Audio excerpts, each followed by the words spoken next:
Hello બચ્ચો, આજે આપણે એક નવા લુકમાં શીખવા જઈ રહ્યા છીએ. આપણો જે થિયરી ભાગ છે એ પૂરો થઈ ગયો છે. હવે એના પર એના આધારિત સ્વાધ્યાયમાં એક્ઝામ્પલ દાખલા આપેલા છે. એ દાખલાઓ આજે આપણે ગણવાના છે. તો એ દાખલાઓ આપણે ગણીએ એના પહેલાં તમારે થિયરીમાં જેટલા પણ સૂત્રો આવ્યા હોય એ સૂત્રો જરા એકવાર યાદ કરી લેજો, જેથી કરીને હું જ્યારે ગણાવતો હોઉં અને એની અંદર સૂત્ર આવે ત્યારે કોઈ નવાઈ ન લાગે. તો બચ્ચો સ્ટાર્ટ કરીએ. એના પહેલાં આપણી બુકની અંદર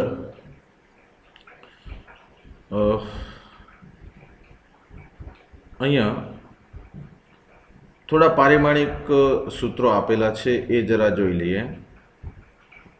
તો અહીંયા આપણને દેખાય છે, તમે જુઓ તો નીચે જે છે વેગમાન જે છે આપણી પાસે વેગમાન, તમે જુઓ તો એ વેગમાનનો એકમ જોઈ લો તમે. વેગમાનનો એકમ એક મિનિટ. આ જે પારિમાણિક સૂત્રો છે એ આપણે યાદ રાખવાના છે. ક્યાંક ને ક્યાંક પરીક્ષામાં પણ પૂછાઈ શકે છે. તો તમે જુઓ કે વેગમાન, ઓકે, તો વેગમાન આપણે જોઈએ કે વેગમાન એટલે શું. તો કે વેગમાનને આપણે પી વડે દર્શાવીએ, જેને પી બરાબર એમવી કહેવાય.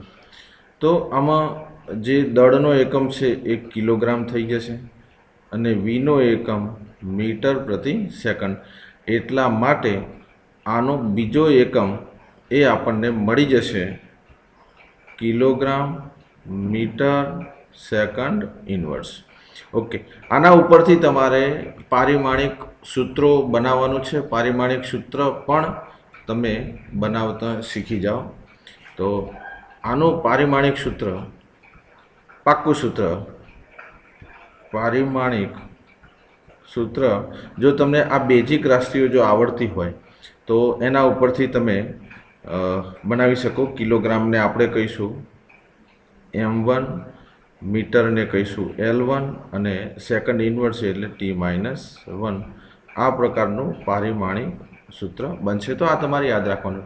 હવે તમે જુઓ કે ચોપડીમાં MLT-1 છે. એનો મતલબ શું કે આપણે કોઈ પણ સંખ્યાની એક ઘાત હોય તો એ લખતા નથી. એટલા માટે આને બીજી રીતે લખવું હોય તો આવી રીતે લખી શકાય, MLT-1. એટલે આ રીતે ગભરી ન જતા, પરીક્ષામાં ઓપ્શન હોય તો આ M1 L1 T-1 જ છે.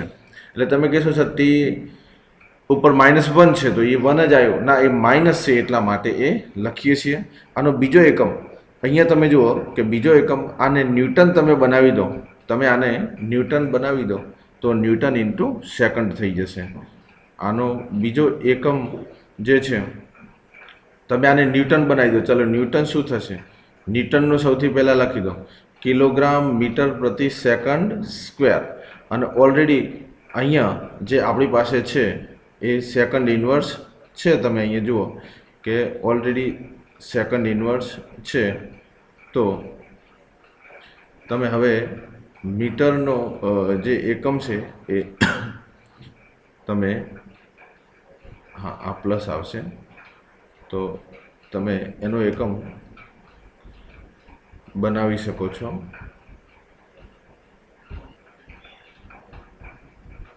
એટલે આજે અહીંયા છે આ આખે આખો ન્યૂટન બની જશે. અને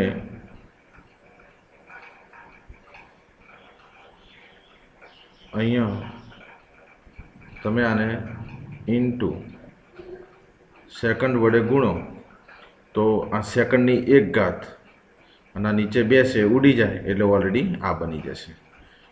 એટલે તમારે ન્યૂટન ઇન્ટુ સેકન્ડ પણ તમારે યાદ રાખી શકાય. અને કિલોગ્રામ મીટર પ્રતિ સેકન્ડ. એ રીતે તમે જુઓ બળ, એ રીતે બળ, તો બળની અંદર ન્યૂટન, એનો એકમ છે m1L1T-2. આઘાત, આઘાત એટલે ડેલ્ટા પી, તો એ પોતે ડેલ્ટા પી એટલે થઈ જશે વેગમાન. તો વેગમાનનો અને આઘાતનો એકમ એક જ છે. તો આવું પણ પરીક્ષામાં પૂછાય છે. આઘાતનો એકમ ન્યૂટન ઇન્ટુ સેકન્ડ છે, તો નીચેનામાંથી કઈ ભૌતિક રાશિનો એકમ ન્યૂટન ઇન્ટુ સેકન્ડ છે? એમાં 4 ઓપ્શન આપેલા હોય: વેગમાન, બળ, વેગ, વેગ, પ્રવેગ. તો એની અંદર તમે આ બંનેના એકમ સેમ છે, તમે જોઈ શકો છો, આપણી બુકમાં છે જ. તો આ બંનેના એકમ સેમ છે. ઓકે, હવે આ બંને સદિશ રાશિ છે. આઘાત અને વેગમાન એ સદિશ રાશિ છે, અને આ પણ સદિશ રાશિ છે. એટલે આ ત્રણેય કેવી થઈ? સદિશ રાશિ થઈ. બરાબર છે. હવે સ્થિત ઘર્ષણ અને ગતિક ઘર્ષણ FS અને FK વડે દર્શાવીશું. એના એકમો ન્યૂટન, ન્યૂટન બળ જ છે એક પ્રકારના, તો બળના એકમો જ આવશે, અને આ બંનેના સૂત્રો છે. તો આની અંદર મેક્સિમમ સ્થિત ઘર્ષણાંક એટલે આપણે શીખ્યા છીએ કે FS મેક્સિમમ. તો FS મેક્સિમમ બરાબર આવશે μs n થઈ જશે. જેમ અહીંયા કને લેસ ધેન છે આ સ્થિત ઘર્ષણ માટે, તો લેસ ધેન કેમ, લેસ ધેન ઇક્વલ ટુ કેમ? તો એ આપણે, તમે જ્યારે બળ આપો છો ત્યારે એ ઘર્ષણ બળ પણ પોતે બદલાતું રહે છે. હવે આપણે જઈએ સ્વાધ્યાયના દાખલા તરફ. તો સ્વાધ્યાયના દાખલા આપણે જોઈએ. એમાં પહેલો દાખલો જોઈએ આપણે.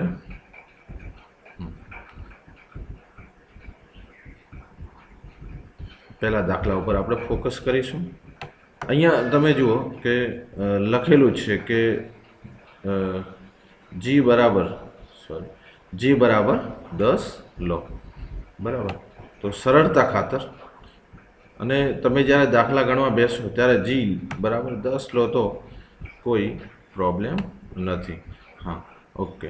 તો જોઈએ 5.1. હવે 5.1ની અંદર આપણને પૂછ્યું છે કે નીચેના કિસ્સાઓમાં લાગતા ચોખ્ખા પરિણામી બળના માન એટલે કે મૂલ્યો.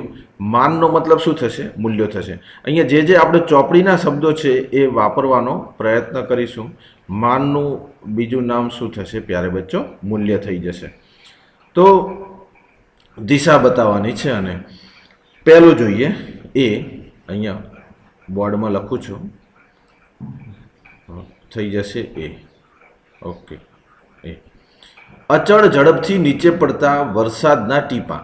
હવે એકચ્યુઅલી જ્યારે વરસાદના ટીપાં જમીન પર પડતા હોય, વરસાદના ટીપાં જ્યારે જમીન પર પડતા હોય પ્યારે બચ્ચો, તો એ સ્વાભાવિક છે કે ગુરુત્વ પ્રવેગ G એના પર લાગે. ઓકે. પણ અહીંયા આપેલું છે અચળ ઝડપ, તમે અહીંયા જોઈ શકો છો. એટલે અહીંયા વિદ્યાર્થીઓ શું ભૂલ કરી નાખે કે સર G બરાબર 10, એનો મતલબ કે અચળ પ્રવેગ નથી. સાંભળજો, અચળ ઝડપથી લખેલું છે. એટલે એકચ્યુઅલી આમાં શું થાય કે આમ તો જ્યારે આપણી પાસે જે વરસાદના ટીપાં આવે છે અચળ ઝડપથી, એક ઝડપ એને પ્રાપ્ત કરી લીધી હોય, એને ટર્મિનલ ઝડપ કહેવાય. એ તમે પ્રકરણ 10માં ભણશો તો ટર્મિનલ ઝડપ પછી એની ઝડપ બદલાતી કે નથી, એટલા માટે અહીંયા લખેલું છે કે અચળ ઝડપ. તો તમે આ શબ્દો પકડો પ્યારે બચ્ચો, તમે એઝ એ વિજ્ઞાનના વિદ્યાર્થી તરીકે તમે શબ્દો પકડો કે અચળ ઝડપ એનો મતલબ શું થયો, કે આ નહીં લાગે. ઓકે, આ નહીં લાગે. હજી આપણો અહીંયા આ લખતા નહીં. ઝડપ કેવી છે આપણી પાસે? ઝડપ જે છે એ ઝડપ અચળ થઈ જશે. હવે ઝડપ અચળ એનો મતલબ શું થયો કે વેગ બરાબર અચળ, અને વેગ બરાબર અચળ હોય એટલે પ્રવેગ ઉત્પન્ન થાય નહીં. તો આપણે ન્યૂટનની ગતિનો પહેલો નિયમ શું કહે છે કે પહેલો નિયમ, આને જવાબ, પહેલો નિયમ એવું કહે છે કે જો એક્સટર્નલ બળ અથવા F એ 0 હોય, આ હોય તો, અને તો જ એ બરાબર જીરો થાય. એનો મતલબ કે પ્રવેગ ઉત્પન્ન થતો નથી. પ્રવેગ ઉત્પન્ન થતો નથી એનો મતલબ કે બાહ્ય બળ લાગતું નથી. એટલે અહીંયા ઊંધું વિચારવાનું છે. પ્રવેગ ઉપરથી બાહ્ય બળ. અહીંયા તમે જુઓ આ આપેલું છે, આ બધું વિચારવાનું છે, આવી રીતે તમારે વિચારવાનું. અને બાહ્ય બળ લાગતું નથી એટલે આનું બળનું માન કેટલું થઈ જાય? જીરો. તો પહેલા કેસમાં બળ બરાબર શું થઈ જશે? શૂન્ય. આ એનો જવાબ છે. અને દિશા એ કઈ બાજુ? દિશા તો લાગે જ નહીં. પછી બળ ના લાગે તો દિશા કેવી રીતે લાગશે? આ તો ટીપો આવે છે એની મેં તમને દિશા કીધી, બાકી નહીં લાગે. એટલે બળ શૂન્ય છે એટલે લાગવાની જરૂર નથી. એટલે પહેલા જવાબમાં એફ બરાબર 0, બળ શૂન્ય. સારું, બીજું જોઈએ. પહેલું પતી ગયું, બીજું જોઈએ. ઓકે. પાણી પર તરતા 10 ગ્રામના દળના બૂચ પર લાગતું બળ અને એનું મૂલ્ય. હા, ઓકે. પાણી પર એક સરસ મજાનું બૂચ તરે છે. બૂચ એટલે તમે ગણી લો કે આપણે કોઈ બોટલ હોય થમ્સઅપની, એવી કોઈ પ્લાસ્ટિકની, કે એનું ઢાંકણું એમ. તો આ પાણી પર સરસ મજાનું તરે છે. સર, પાણી આવા કલરનું થોડું હોય, જેવું બનાવવું એવું બનાવી શકે ને. ઓકે. એના ઉપર એક સરસ મજાનું બૂચ તરી રહ્યું છે. હવે આ બૂચ તરે છે, ઉપર નીચે તો કોઈ બળ લાગતું નથી. આનું નીચે કયું લાગશે? mg. તો હવે અહીંયા પ્રવાહી પર છે, તો બચ્ચો પ્રવાહી પર યાદ રાખજો એક બળ લાગશે, ઉત્પ્લાવક બળ લાગશે. જેમ દોરીમાં તણાવ લાગે, સપાટી હોય કોઈ ઘન સપાટી, એમાં આપણને પેલું શું કહેવાય, સંપર્ક બળ લાગે, એમ અહીંયા ઉત્પ્લાવક બળ લાગશે. અને એ પાણી પર તરે છે ને અહીંયા બીજું કશું કોઈ આપેલ નથી કે અચળ ઝડપ કે અચળ વેગ. તો આપણે આ બળની વ્યાખ્યા કરી શકાય. તો ઉપર નીચે ડાન્સ કરતો નથી. તો આ કેસમાં પણ આપણી પાસે બળ લાગશે એફ બરાબર 0. તો બીજાનો જવાબ છે એફ બરાબર 0. ઓકે, ચલો ત્રીજું જોઈએ. ત્રીજામાં તમે એકવાર જાતે ટ્રાય કરજો પ્યારે બચ્ચો. ત્રીજામાં તમે જાતે ટ્રાય કરી શકો. આકાશમાં યુક્તિપૂર્વક સ્થિર રાખેલો પતંગ. ઓકે, આકાશમાં સ્થિર પતંગ.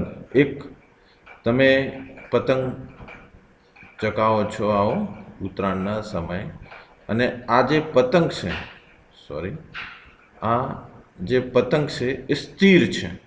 બચ્ચો સ્થિર ક્યારે હોય? સ્થિર છે. આ પતંગ કેવો છે? સ્થિર છે. અને પતંગ સ્થિર છે એના મતલબ સ્થિર ક્યારે હોય? એના પર કોઈ બળ લાગે નહીં. તો આપણો જે પ્રશ્ન છે એની અંદર પણ જવાબ શું આવશે? એફ બરાબર 0. સારું, જોઈએ આગળ. જુઓ, તમે વાંચજો આગળ. ઓકે. ખરબચડા રસ્તા પર 30 કિલોમીટર પ્રતિ કલાકના અચળ વેગથી, જુઓ અચળ વેગ. બચ્ચો આ લોકોના તમે શબ્દ જુઓ, અચળ ઝડપ, અચળ વેગ, હે ને, તમને હેરાન કરે છે ને બચ્ચો. અચળ વેગ હોય એને એનો મતલબ શું થાય? એફ બરાબર 0. અચળ વેગનો મતલબ શું થાય યાર? એફ બરાબર 0. કેમ? કારણ કે પ્રવેગ ઉત્પન્ન થતો નથી. એફ બરાબર 0 હોય તો એ બરાબર 0. Therefore V is equal to અચળ. તો અહીંયા આપણો ડી જવાબ છે, એની અંદર પણ ડી પ્રશ્ન છે એની અંદર પણ જવાબ આવશે એફ બરાબર 0. Very good. देखते हैं આગળ જોઈએ.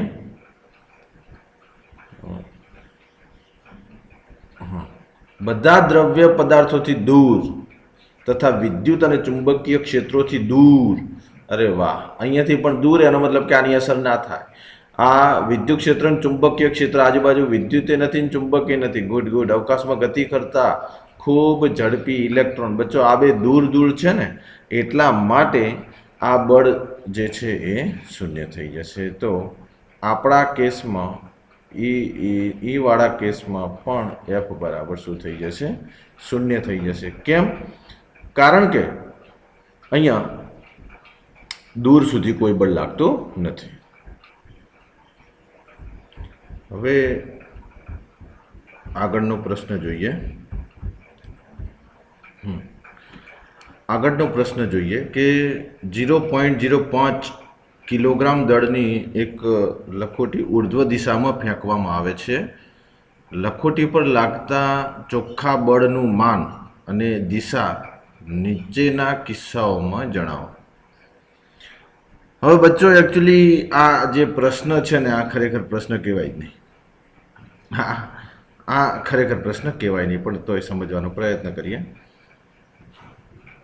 અહીંયા જો લખોટીને ઉર્ધ્વ દિશામાં ફેંકવામાં આવે છે એટલે અહીંયા ગ્રાઉન્ડ પર કોઈ વ્યક્તિ છે અને વ્યક્તિ આવો પણ હોઈ શકે. હા લો ઓકે. અને એ વ્યક્તિ એના હાથ મારફતે આપણે જેમ નહીં પેલા ક્રિકેટનો દડો ઉછાળતા એમ પોતે ઉર્ધ્વ દિશામાં આ રીતે લખોટીને ફેંકે છે, આવી રીતે. તો હવે એના ત્રણ કિસ્સા. પહેલું જે છે તેની ઉર્ધ્વ દિશાની ગતિ દરમિયાન, એટલે કે ઉપરની ગતિ દરમિયાન, જેને આપણે શું કહી શકીએ? એ કહી શકીએ. એ કહી શકાય. હા, એ કહી શકાય. અને શું કહી શકાય? એ કહી શકાય. એનો મતલબ કે એ ભાગ એટલે શું? ઉપરની ગતિ દરમિયાન. સારું. બીજું જુઓ, તેની અધો દિશાની ગતિ દરમિયાન. અધો દિશાની ગતિ દરમિયાન એટલે હવે અહીંયા ઉપરથી નીચે તો આવવાનું જ છે. દુનિયાભરનો કોઈ પણ પદાર્થ ઉપર જાય એટલે નીચે આવે. ઓકે, એને આપણે શું કહીએ પ્યારે બચ્ચો? બી કહીએ. અને ત્રીજું, તે ક્ષણિક સ્થિર હોય. હવે તમે અહીંયા જોજો, આ ખરેખર આ વસ્તુ બહુ છે. એક્ઝેક્ટ જ્યારે આ કોઈ પણ પદાર્થ પથ્થર હોય કે પછી આની અંદર જે લખોટી આપી છે એ હોય કે પછી ક્રિકેટનો દડો હોય કે કોઈ પણ ઉપર એક્ઝેક્ટ આમ જે ક્ષણે જશે ને એ જ ક્ષણે એ ઘડીક વાર શૂન્ય થઈ જાય. એટલે એનો જે વેગ છે એ શૂન્ય બને છે. સાંભળજો, આ હકીકત છે. ક્ષણિક એનો વેગ શૂન્ય બને છે, ભલે એ પછી 0.01 સેકન્ડ માટે હોય. ઓકે, તો એના ઉચ્ચતમ બિંદુએ શું શોધવાનું છે? ચોખ્ખા બળનું માન. ચોખ્ખું બળ, ચોખ્ખું એટલે કાંઈ ભાત ચોખ્ખા નહીં, ચોખ્ખું એમ નેટ, એફ નેટ શોધવાનું છે. ઓકે, શું શોધવાનું છે? એફ નેટ શોધવાનું છે. F net. અને એની દિશા નીચેના કિસ્સાઓમાં જણાવો. 3 કિસ્સાઓ. પછી અહીંયા ઉપર પૂછ્યું છે કે જો આને 45ના ખૂણે ફેંકવામાં આવે. હવે અહીંયાથી આ જે છે એને સીધું ફેંકવામાં નહીં આવતું, એને 45ના ખૂણે ફેંકવામાં આવે. એનો મતલબ કે પ્રક્ષિપ્ત ગતિ કરે. આવી રીતે અહીંયાથી આ જે છે એ 45નો ખૂણો બને અને 45ના ખૂણે ફેંકવામાં આવે. ક્યારે? ઉપર એકદમ સ્થિર હોય ત્યારેની વાત છે. આ બાજુની વાત છે. તો અહીંયા શું તમારા જવાબ જુદા જુદા હોત? આ ત્રણેય કરતાં જુદો હોત? હવાનો અવરોધ અવગણ. સમજીએ વારાફરતી. એ સમજીએ. એ અહીંયા લખું છું. ઓકે, હા, એ. ચલો, એની અંદર ઉર્ધ્વ દિશાની ગતિ દરમિયાન બચ્ચો એક વસ્તુ યાદ રાખો કે ઉર્ધ્વ ગતિ હોય કે અધોગતિ હોય, ગુરુત્વ પ્રવેગ g હંમેશા નીચેની તરફ લાગે. એટલા માટે તમે ભણ્યા છો પ્રકરણ 3, પ્રકરણ 4માં કે કોઈ વાર પ્લસ કોઈ વાર માઇનસ લે છે. એનું કારણ એ છે આ ગતિ દરમિયાન એ ક્યાં છે? હા, પેન. આની ગતિ દરમિયાન પણ g નીચે હોય, આની ગતિ દરમિયાન પણ g નીચે હોય, ઉચ્ચતમ બિંદુએ પણ g નીચે હોય અને 45ના ખૂણે પણ જી નીચે હોય, એટલા માટે બળનું સૂત્ર શું છે? એફ બરાબર mg. જે mgની દિશા થશે એ બળની દિશા. તો વિચારો કે દરેક કેસમાં, ચાહે એ હોય, એ બી હોય કે સી હોય, દરેક કેસમાં એફની દિશા કઈ થશે? અધો દિશા. એટલે તમને દરેક કેસમાં દિશા ખબર પડી ગઈ. અધો દિશામાં બળ લાગશે. અધો દિશામાં કયા કેસમાં બળ લાગશે? એમાં અધો દિશામાં બળ લાગશે, બીમાં અધો દિશામાં બળ લાગશે અને સીમાં અધો દિશામાં બળ લાગશે. એટલે દિશા આપણને ખ્યાલ બચ્ચો આવી ગયો. એનું મૂલ્ય શું? તો એનું મૂલ્ય શોધવા માટે હવે આને હું ભૂસી નાખું છું. ઓકે, અને એટલે આપણને લખતા ફાવે. હા, ચલો. તો પહેલા કેસમાં એ નંબરના કેસમાં અહીંયા ઉર્ધ્વ દિશાની ગતિ માટે એફ બરાબર mg, એનું દળ આપેલું છે 0.05. હવે આપણે મૂલ્ય શોધવા જઈ રહ્યા. દિશા મેં તમને બતાવી ને, દિશા કઈ? નીચેની દિશામાં, અધો દિશામાં. ચલો, આને મસ્ત મજાનું 10 લઈ લો. બચ્ચો શક્યતાઓથી ગણિત જાતે કરજો. આવી રીતે થશે. ઓકે, તો 5/10 એટલે શું થઈ જશે? 0.5. બોલો એકમ. તો શું શોધ્યું? તો કે બળ. બોલો બળનો એકમ ન્યૂટન. તો આ પહેલાનો જવાબ. એવી રીતે બીજા નંબરમાં જુઓ, અધો દિશાની ગતિમાં અને શું કઈ દિશામાં બળ લાગશે? અધો દિશામાં. એવી રીતે બીજા કેસમાં એફ બરાબર mg. અહીંયા પણ આ અને આ બદલાતું નથી એટલે લખી દઉં 0.5 ન્યૂટન. બચ્ચો કઈ દિશામાં?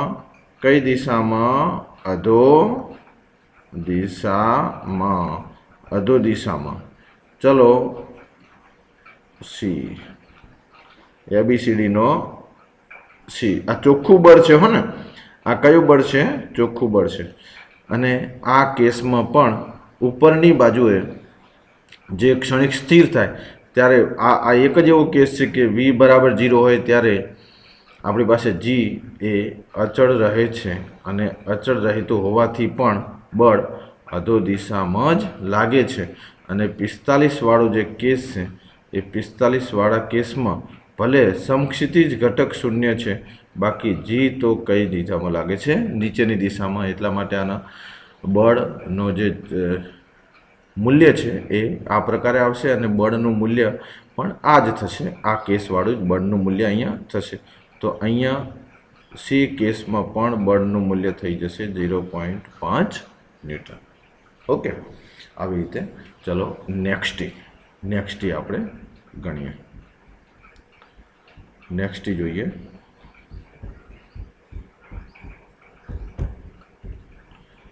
હવે ત્રીજો દાખલો.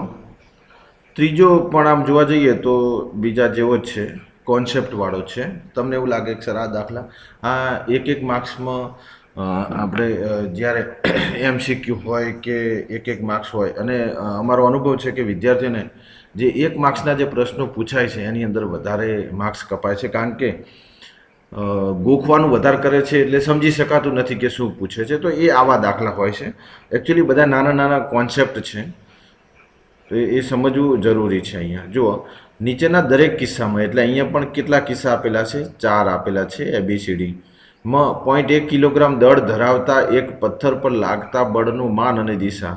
તો અત્યાર સુધી પેલામાં પણ બળનું માન અને દિશા હતું, ને અહીંયા પણ બળનું માન અને દિશા, એટલે એફની દિશા અને બળનું મૂલ્ય શોધવાનું છે બંને. શરૂ કરીએ. તો તો એની અંદર તમે જુઓ, સ્થિર રહેલી ટ્રેનની બારીમાંથી પથ્થરને પડવા દીધા પછી તરત બળનું માન અને દિશા જણાવો. હવે આવો જે કોન્સેપ્ટ છે એ આપણી ચોપડીમાં પહેલાં આવી ગયેલો છે. અને એનો મેં વાત પણ કરેલી છે, જો તમને જરા ખ્યાલ હોય તો. શું છે યાર, સીધી લાઈન આવતી નથી. હા, કે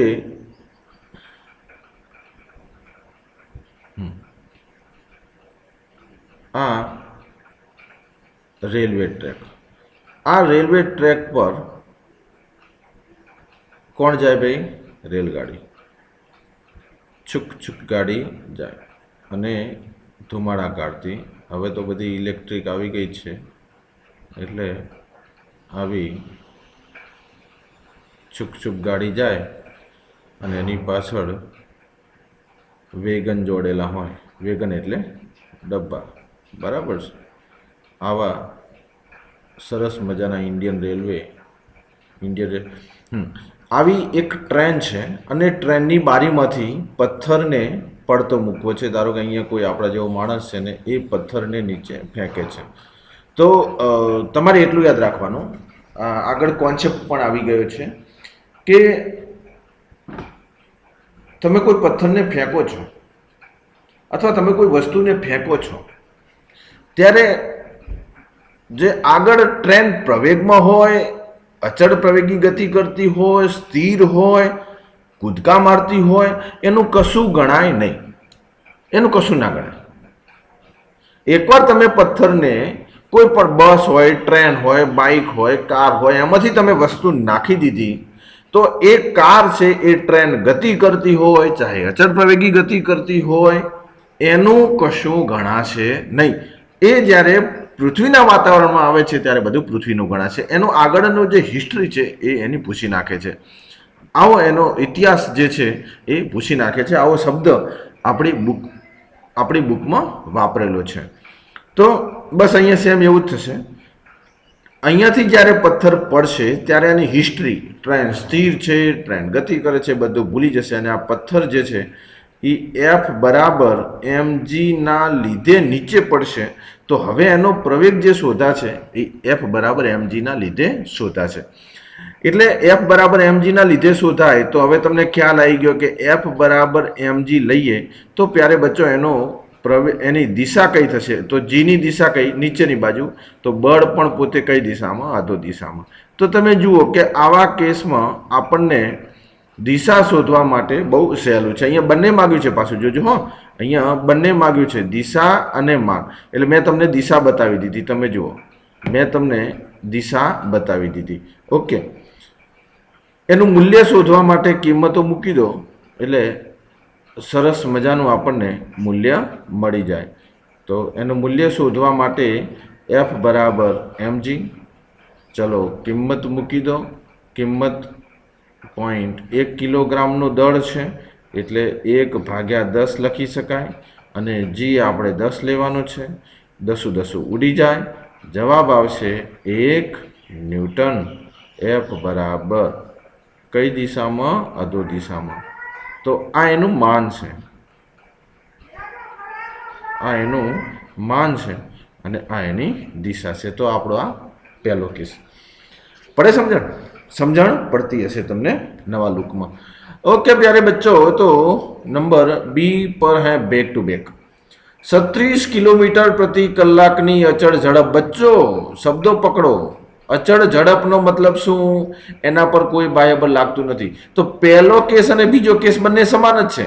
અહીંયા સ્થિર છે એનો મતલબ કે આના પર બાહ્ય બળ લાગતું નથી. EXT. અને અચળ ઝડપ છે એનો મતલબ પ્રવેગ શૂન્ય છે. તેથી બીજા કેસમાં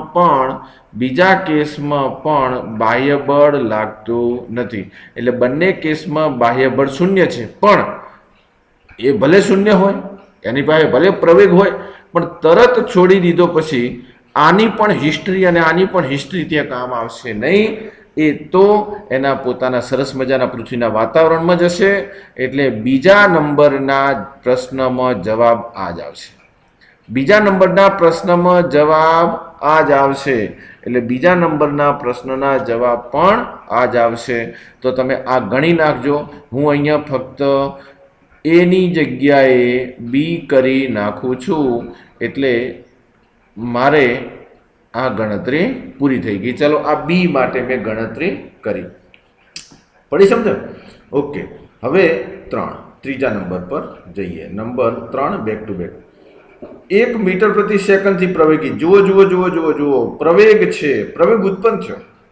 પ્રવેગ ઉત્પન્ન થયો એનો મતલબ કે હવે વેગ અચળ નથી, તો બળ પણ બદલાતું હશે. જોજો હા, ત્રીજા નંબરનો કેસ અહીંયા, ત્રીજા નંબરનો કેસ, એનો મતલબ કે નંબર 3, એટલે બી અહીંયા પૂરો થાય છે. ઓકે, ચલો ત્રીજા નંબરના કેસમાં આ રેલગાડી, આ જે ટ્રેન છે એ પોતે સરસ મજાના પ્રવેગથી જઈ રહી છે. કેટલો પ્રવેગ છે? 1 મીટર પ્રતિ સેકન્ડ સ્ક્વેર, આટલો પ્રવેગ છે. આટલા પ્રવેગથી પ્રવેગી છે, તો આપણા આ કેસમાં પ્રવેગ એ શૂન્ય નથી, તેથી બળ પણ શૂન્ય ના હોય. પણ આ ટ્રેન ભલે જાય છે, ઓકે, આ બીમાં પણ સાંભળો, બીમાં પણ ગતિ કરતી હતી, પણ એમાં પ્રવેગ નહોતો, એમાં પ્રવેગ એ બરાબર 0 હતો. અહીંયા તો પ્રવેગ મળે છે, એનો મતલબ કે પ્રવેગી જ છે. તો પ્રવેગી છે ત્યારે એ ટ્રેનની બારીમાંથી એને પડવા દેવો છે. તો બારીમાંથી જ્યારે પડશે ત્યારે પછી આ મારી વાત સાંભળો, ફરીથી સાંભળો. આ ટ્રેન ચાહે ગતિ કરતી હોય, અચળ પ્રવેગી ગતિ કરતી હોય, અચળ વેગી ગતિ કરતી હોય, કે પ્રવેગિત ધીમી થાય ફૂલ થાય, ધીમી થાય ફૂલ થાય, એ ગમે એવી ગતિ કરતી હોય, એ જ્યારે પથ્થરને તમે નાખશો એટલે આગળનો પ્રવેગ એ ભૂલી જશે,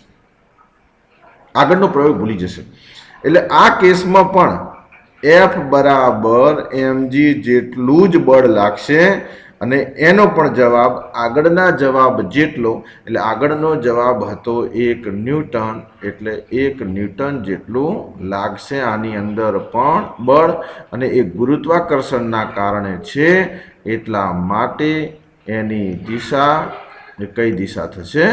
અધો દિશા થશે. એટલે આ ત્રીજા નંબરનો કેસ.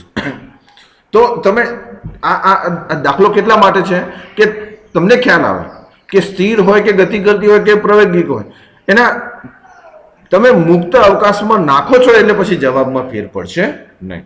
સારું, જોઈએ છેલ્લો ઓપ્શન ડી જોઈએ શું કહેવા માગે છે. હા, ચલો અહીંયા હું આને ના, ટ્રેન તો એક જ છે, ફક્ત એના કેસ અલગ અલગ છે. ઓકે, ચલો ડીને.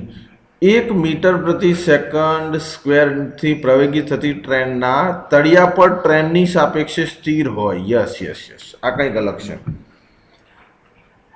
અહીંયા આ પદાર્થ સ્થિર પડેલો છે, તો એને ફેંકેલો નથી, સ્થિર હોય ત્યારે. એનો મતલબ કે હવે તમે વિચારો કે ટ્રેન ઓલરેડી આગળ જઈ રહી છે, ટ્રેન આગળ ગતિ કરે છે, એની ઉપર આ ટ્રેન હોય, તો આ જે છે આ પદાર્થ છે, તો એ ટ્રેનની સાથે ગતિ કરે છે. તો ટ્રેનની સાથે ગતિ કરે છે એનો મતલબ કેટલો? કે જેટલો પ્રવેગ ટ્રેનનો છે એટલો જ પ્રવેગ એ કોનો થશે? આપણા પથ્થરનો. હા, 1.1 કિલોગ્રામ દળ ધરાવતો એનો હશે. તો એના પર વધારાનું બળ કયું લાગે? તો જોઈએ, અહીંયા એની પાસે વધારાનું બળ લાગશે. કેમ? કારણ કે શોધી લઈએ અહીંયા F બરાબર ma. તો આપણી પાસે એનું દળ છે 0.1 કિલોગ્રામ, અને જવાબ આવશે એનો પ્રવેગ છે. તો બળ કેટલું લાગશે? જુઓ, પ્રવેગ તો જેટલો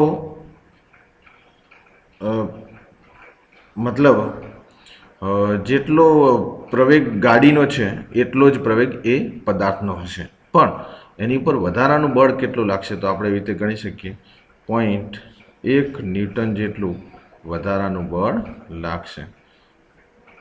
આ વધારાનું બળ લાગશે, એટલે આનો જવાબ જરા આગળ કરતાં અલગ આવ્યો. અને ની જે દિશા છે એ દિશા કઈ?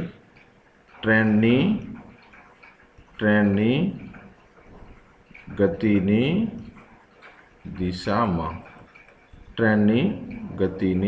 દિશામાં સાંભળશો તો જરા લખવું એ ખ્યાલ આવશે તમને. તો ટ્રેનની ગતિની દિશામાં. અને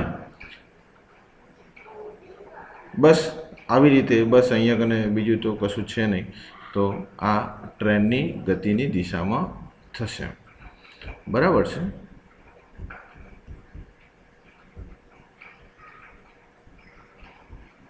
જોઈએ આગળ આપણે 5.4.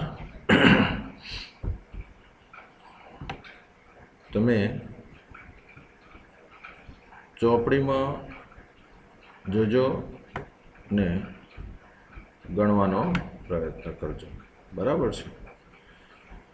હા, જો હવે કદાચ તમને વંચાશે, ચોપડી છે તમારી પાસે. બરાબર. લીસા સમક્ષિતિ ટેબલ પર એલ લંબાઈની દોરીનો એક છેડો એમ દળના કણ સાથે અને બીજો છેડો એક નાની કીલી સાથે જોડેલો છે. જો કણ વી ઝડપથી વર્તુળમય ગતિ કરતો હોય તો કણ પરનું ચોખ્ખું પરિણામી બળ એટલે કે કેન્દ્ર તરફની દિશામાં કેટલું હશે તે નીચેનામાંથી પસંદ કરો. વિકલ્પ સ્વરૂપે આપેલો છે. હવે અહીંયા એક ટેબલ છે. હા, ઓકે. આ ટેબલના પાયા. બરાબર.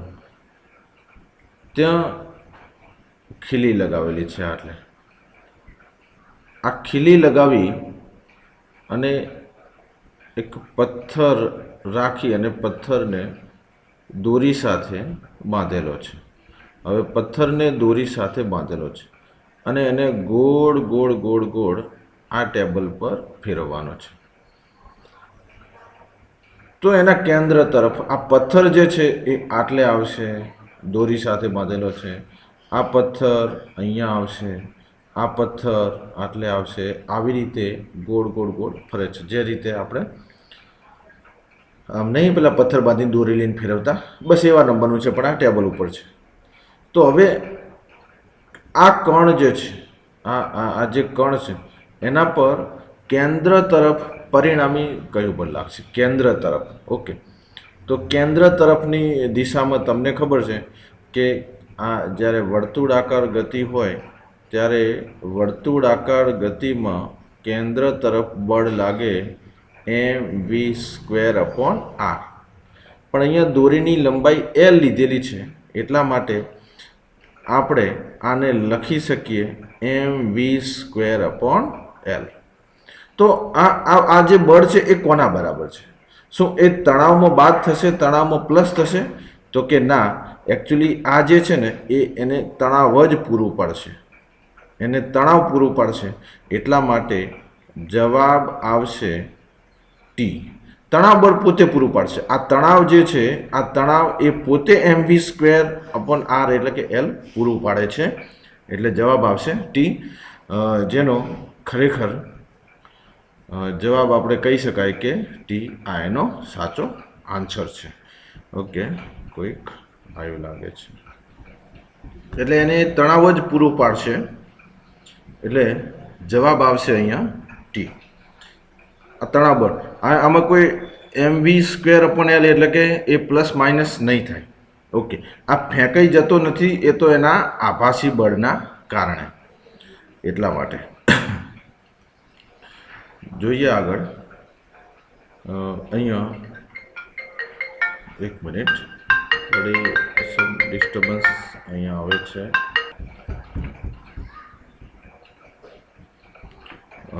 જોઈએ 5.5. 5.5 મારી સાથે તમે વાંચજો.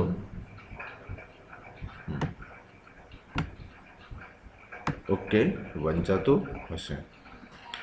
15 મીટર પ્રતિ સેકન્ડની પ્રારંભિક ઝડપથી ગતિ કરતા, પ્રારંભિક ઝડપ હે ને, પ્રારંભિક ઝડપ થી ગતિ કરતા 20 કિલોગ્રામ દળના એક પદાર્થ પર 50 ન્યૂટનનું પ્રતિપ્રવેગ ઉપજાવતું અચળ બળ લગાડવામાં આવે છે. પદાર્થને અટકાવવામાં કેટલો સમય લાગશે? એટલે શું થાય ખબર, મોટા ભાગના વિદ્યાર્થીઓ શું થાય, આ રકમ આપીને આમ રકમથી જ ગભરી જાય. એક વસ્તુ યાદ રાખો બચ્ચો, રકમથી ગભરાવા નહીં. All is well, all is well. બધું જ થઈ જશે, બધું જ આવડશે. રકમ જોઈને ગભરાવા નહીં, કારણ કે રકમ વાંચીએ ને એટલે ખબર જ ના પડે કે શું કહેવા માગે છે. મેં તમને એટલું કીધું કે ખરેખર શોધવાનું શું છે. હું આગળ પણ કહેતો આવ્યો છું ને કે ખરેખર શોધવાનું શું છે, કેટલો સમય લાગશે. એટલે તમે કહેશો સર સમયના તો અઢળક સમીકરણ છે. વાત સાચી તમારી, એ પણ સાચું. તો હવે જો હજી પણ સમયના આટલા બધા સમીકરણ હોય તો તમારી પાસે શું આપેલું છે એ જોઈ લો એકવાર. અહીંયા શું આપેલું છે? પ્રારંભિક ઝડપ. હવે પ્રારંભિક ઝડપને કેવી રીતે લખશું કહો, તમે મને કહો. V0 થી લખશું તો પ્રારંભિક ઝડપને V0 કહીએ તો 15 મીટર પ્રતિ સેકન્ડ. ચલો આ ક્યાંથી ઉઠાવ્યું મને ખબર પડે ને તમને, આપણે રકમમાંથી ઉઠાવ્યું. એનું દળ આપેલું છે 20 કિલો, એટલે m બરાબર 20 કિલો. જુઓ દાખલો શરૂઆત ક્યાંથી થાય. Okay, 20 kilo. તમે ગાઈડમાં એમાં જોશો તો તમને ખ્યાલ આવશે. ઓકે ઓકે, પણ બચ્ચો આ નહીં આવડતું. આ શરૂઆત કરવાની જે છે ને એ અઘરું પડે છે વિદ્યાર્થીઓને, અને એટલા માટે પરીક્ષામાં જ આવું પૂછતા મને આ ખાલી શરૂઆત બતાય. બચ્ચો એ હું તમને શીખવાડી રહ્યો છું. દુનિયાભરનો દાખલો હશે, આવડશે. ઓકે, 50 ન્યૂટનનું પ્રતિપ્રવેગ બળ ઉદ્ભવે છે. હવે પ્રતિપ્રવેગ તમને ખ્યાલ છે? પ્રતિપ્રવેગ 50 ન્યૂટન. પ્રતિપ્રવેગ એનો મતલબ કે પ્રવેગની વિરુદ્ધ. પ્રતિપ્રવેગનો મતલબ થશે પ્રવેગની વિરુદ્ધ. એટલે આટલી ઝડપથી ગતિ કરે છે ને આટલું પ્રતિપ્રવેગ, એટલે એને ઊભું રાખવું છે, મતલબ બ્રેક મારે છે કોઈ પણ વસ્તુ. સમજી લો અહીંયા. તો પદાર્થને અટકતા કેટલો સમય લાગશે? એટલે આ આપણી પાસે પદાર્થ હોય અને આ દિશામાં ગતિ કરી રહ્યો હોય, આટલી પ્રારંભિક ઝડપથી ગતિ કરતો હોય અને પ્રતિપ્રવેગ આવીને આટલે ઊભો રાખવો છે પદાર્થને, તો પ્રવેગ તો ઉત્પન્ન થવાનો છે. પણ અહીંયા જે ગતિ હતી એ અહીંયા શું થઈ જશે? શૂન્ય થઈ જશે. આ આવે છે, આ ઓરિજિનલ ફિઝિક્સ આ છે. અહીંયા શૂન્ય થઈ જશે. ખ્યાલ આવે છે? જો હજી સુધી તમને મને એ ખબર નથી કે કયું સૂત્ર લગાવવું છે. આ તો પ્રશ્નને સમજીએ છીએ આપણે. હાલ સમય લેશે, પછી તમે જાતે ઓટોમેટિક પ્રેક્ટિસ કરતા તમે આગળ વધી શકશો. બીજો એક વચ્ચે તમારે પ્રેક્ટિસ જાતે કરવી પડશે. ઓકે, તો વેગ શૂન્ય થઈ જશે. અહીંયા વેગ જે છે એ V0 છે, એટલા માટે આવડે સાહેબ? આવો એક મિનિટ, ડિસ્ટર્બન્સ વધારે છે. તો અહીંયા ઝડપ છે, ઝડપ 0 થઈ જાય છે, પ્રવેગ ઉત્પન્ન થતો હશે, કંઈક ના કંઈક પ્રવેગ ઉત્પન્ન થતો હશે. તો પ્રવેગ ઉત્પન્ન થાય તો અચળ પ્રવેગી ગતિના સમીકરણ. પોઈન્ટ, પ્રવેગ ઉત્પન્ન થાય છે. જુઓ કેવી રીતે ખ્યાલ આવ્યો, આ સિચ્યુએશન ઉપરથી ખ્યાલ આવ્યો. હવે તમે એમ કહો સર અમને પરીક્ષામાં આટલો ટાઈમ, અરે યાર શીખો છો તમે, ટાઈમ તો લાગવાનો ને. ઓકે, આવા 2-3 દાખલા કરો, તમે ઓટોમેટિક તમને ખ્યાલ આવશે. ઓકે, તો પ્રવેગ ઉત્પન્ન થયો તો અચળ પ્રવેગી ગતિના સમીકરણ. તો અચળ પ્રવેગી ગતિના સમીકરણ જે છે એ અહીંયા તો જરા આટલેથી નહીં દેખાતું હોય તો અચળ પ્રવેગી ગતિના સમીકરણોમાં એવું સમીકરણ લગાવો કે જેમાં સમય આવતો હોય તો આપણે પહેલું જ લગાવીએ તો v બરાબર v0 પ્લસ at. આ સમીકરણ લગાવીએ. ઓકે, જોઈએ કે શું શોધવાનું છે? સમય શોધવાનો છે. તો t શોધવાનો છે, તો બીજી ભૌતિક રાશિ આપેલી હોવી જોઈએ. એટલે આને સમીકરણ શું નામ આપી દઈએ? 1, અથવા 1 ના આપીએ. જો આ બધાના આપણી પાસે જવાબ હોય તો મળી જાય. ઓકે, v કેટલો? તો કે v બરાબર 0. ગુડ, તો તમને v બરાબર 0. હવે આપણે આ જે મૂલ્યો છે એને સમીકરણ 1માં મૂકવાનો પ્રયત્ન કરીશું. એટલે v તો 0 મળ્યો, એટલે એનો મતલબ કે v કોઈ પણ 0 મળે કે કોઈ પણ મૂલ્ય તો મળી ગયું. ગુડ, v0 પ્રારંભિક 15, એટલે v0 નું પણ મૂલ્ય મળ્યું. ઓકે, પ્રવેગ અહીંયા ક્યાંય પ્રવેગ છે? ના. યસ સર, પ્રવેગ નથી, પણ આ બંને આપણને કંઈક કહી જાય છે. યસ, બસ મને જે લાઇટ થઈ ને તમને થવી જોઈએ. તો f બરાબર ma પરથી એફ બરાબર એમ એ પરથી શું કરશું કહો? એફ બરાબર એમ એ પરથી શું કરવાનું છે? પ્રવેગ એફ બરાબર એફ અપોન એમ. બોલો ગણિત. 50 ન્યૂટન બળ લાગે છે અને 20 કિલો એટલે આ ઉડી જાય એટલે કેટલું થાય બચ્ચો? 5/2. હવે આ તમે પ્રેક્ટિસથી ખ્યાલ આવશે કે આને 5/2 રાખવું કે પછી 2.5 લખવું, તમને જે ફાવે તે. તો સમીકરણ 1માં કિંમત મૂકી દઉં.